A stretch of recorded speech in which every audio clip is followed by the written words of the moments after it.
Permettez-moi de... First of all, allow me to say that I'm delighted and honored to be with you today. And of course, I would like to thank the Holy See for this invitation extended to us mayors to a truly historic event. And I would also like to thank the Mayor of Rome, Ignazio Marino, for having shared his thoughts on the challenges lying ahead, modern slavery and climate change. I would like to start with a quote.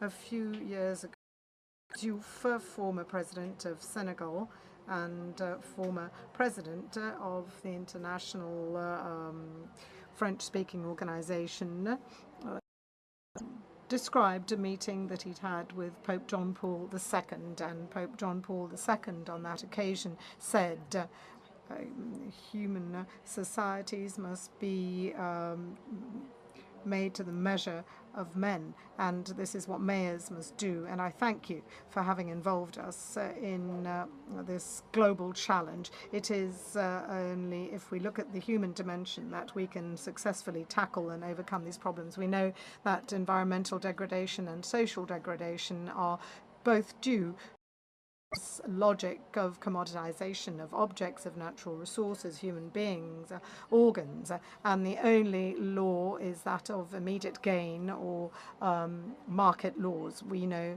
that respecting our planet, our common heritage, also means respecting the men and women who live on this planet. The current crisis is consequently global. It is economic, social, and environmental, but it is also a moral crisis, crisis of civilization. I believe that solutions can be sought at all levels. We have to raise awareness at a global level. We have to continue to work on issues, and this is something, of course, that the Church does.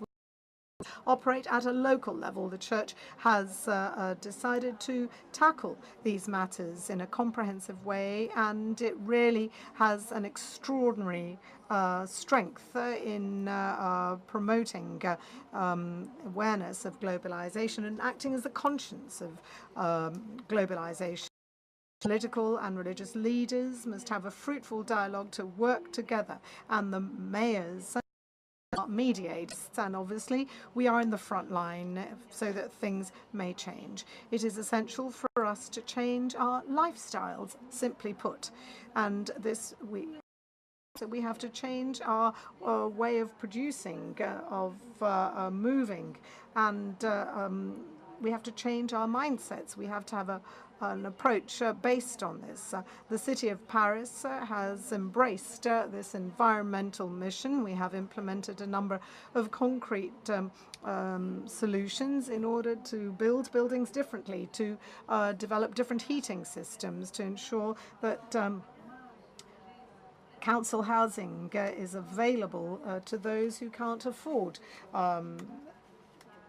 to live in a city. Implemented a number of concrete measures in order to change our consumption patterns so as to produce in a different way and recycle waste. And I know that many cities represented here have done the same.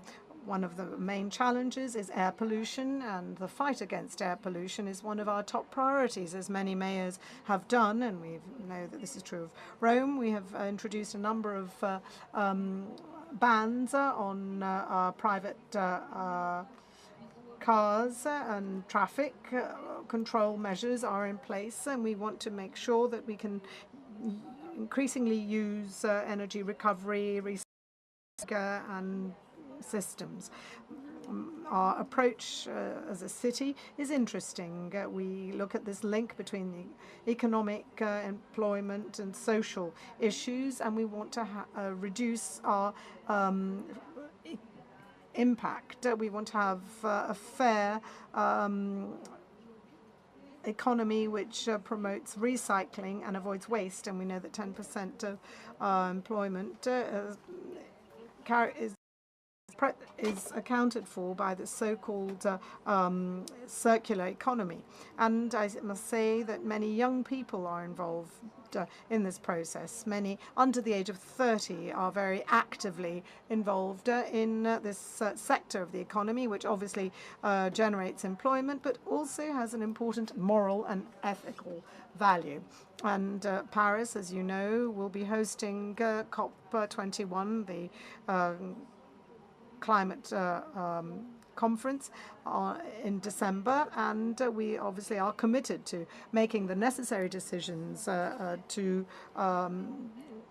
address these issues. And as you know, on the 4th of December, mayors from all around the world will be coming to Paris to join in this struggle against climate change, and you're all welcome to join us. The Secretary General will be attending, and we know that are the main source of pollution cannot say to developing countries at this conference, well, we have used and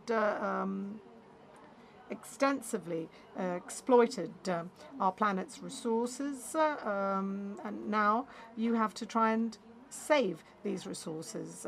Well, this is not acceptable. We have to obviously promote renewable energy use, and in so doing, we can transfer these technologies to a number of developing countries. And I would like to, for instance, add that with networks of cities, and I see representatives of networks of cities, we have to also make sure that we can promote this decentralized cooperation at a local municipal level in order to step up this transition. Obviously, the environmental questions that have to be addressed can be successfully solved only if we take a global approach, and this is true of human trafficking, prostitution.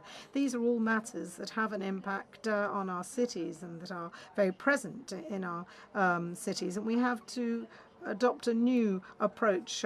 We cannot accept the commoditization of the human body, the exploitation of human beings. We cannot allow this form of trafficking to continue, and I committed to this, and I pay tribute to the Holy Father, who hopes that an international authority may be established for the fight against human trafficking. We see the signs of this in Europe, with the mayor of Rome, Ignazio Marino, and with the mayor of Athens. We have recently denounced the situation of migrants who are fleeing wars, and I obviously am thinking of the Christians in the who are being persecuted, and we also have many economic migrants from sub-Saharan Africa, Italy, Greece, Paris, to a lesser extent, are the first port of entry for these migrants, and we cannot be satisfied with the way in which they're being treated. We don't want Europe to continue to debate these matters in a totally inappropriate fashion. We're talking about redistributing 45,000 migrants, but in fact there are millions who are approaching the shores of the Mediterranean, and we want to hope that the European Union will involve mayors in this effort to welcome these migrants and guarantee adequate reception. We know it is difficult because the world that they are in is characterized by a crisis. We know that there are totalitarian ideologies in place that discriminate human beings on the basis of race or religion, and we know that mayors must ensure that not only can we convince our populations that they have to accept this duty of humanity, and we must also, at the same time, guarantee safety, security, and harmony in our cities. I would like to conclude by saying that this is something that we do in very concrete terms in a city such as Paris, providing support to migrants with associations such as Emmaus, CIMAT, and we also assist those who are victims of human trafficking and have been forced into prostitution. We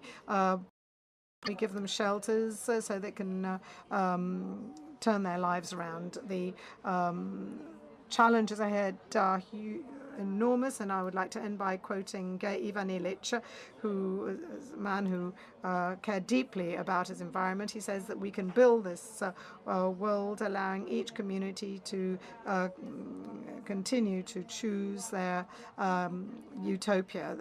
This is a message of peace. Peace is an art, as Pope Francis said. It is also a sign of optimism that mayors believe in. And as peace is an art, let us be its artists or makers of peace. Thank you.